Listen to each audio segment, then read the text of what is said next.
خوای گەورە میهرەبان ئامۆژگاریەکمان دەکات دەفەرمێ ولا تكونوا كالذين نسوا الله فأنساهم أنفسهم ئەی ئیمانداران وەکو ئەو کەسانە مەبن کە خوایان لەبیر چووە، وەکو ئەو کەسانە مەبن کە پەروەردگاری خالقی خۆیان لەبیر چووە، خوای گەورەش سزای داون عقوبەی داون بەوەی کە خۆیانی لەبیر بردوتەوە، واتە خۆیان لەبیر چۆتەوە، کەواتە ئاگاداری خۆمان بین. یەکێک لەو شتانەی لەو عیبادەتانەی کە ئەنجامدانی یادی خوایە، ذیکری خوایە و ئەنجام نەدانیشی لەبیرکردنی خوای گەورەیە. ئەو کەسەی نوێژ بکات خوای لەبیرە.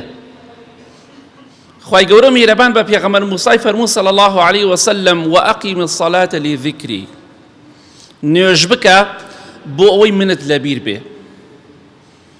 ئەو کەسەی نوێژ بکات خوای لەبیرە، ئەو کەسەیشی نوێژ نەکات خوای لەبیر چۆتەوە. با بڵێ دڵم پاکە، هیچ کاتێک دڵپاکی لەو ئینسانە نییە، سوێن بەخوا دڵی خائیس و ژەنگاوی و پیسە. بۆ دڵی تۆ لە دڵی پێغەمبەری خوا پاکترە صلی الله عليه وسلم. خوا نوێژی فەرز کرد لەسەری، لە دڵی موسا پاکترە سەلامی خوای لەسەر بێ کە دەفەرمێ خوا دەفەرمێ نوێژ بکە. وەڵا دڵم پاکە، دڵ حسابە.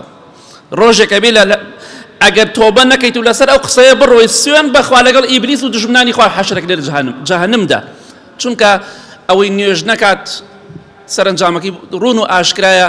با بەخۆشی بڵێ دڵ پاک. بۆی نوێژکردن ذیکری خوایە، یادی خوایە.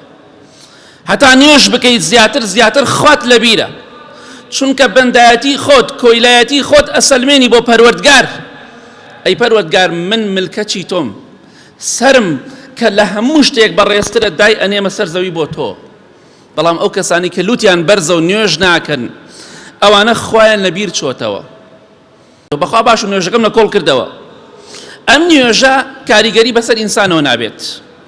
یا بیلال ئەقیم الصلاة ئەریحنا بها، نوێژ بکە با دڵخۆش بین، با دڵمان خۆش بێ، دڵمان زیاتر مرتاح بێ، چونکە ئەو نوێژە دڵت مرتاحەکات. بەڵام ئەو کەسانی کە وەکو عرف و عادەت گرتویانە نوێژ نەکەم حەیامە چێ، ئەوە نوێژەکەت لە کۆڵەکاتەوە، مرتاحی ناکات، دڵخۆشی ناکات. گرنگ ئەوەیە نوێژەکەی زوو تەواو بێ، چۆن لە کۆڵی کاتەوە.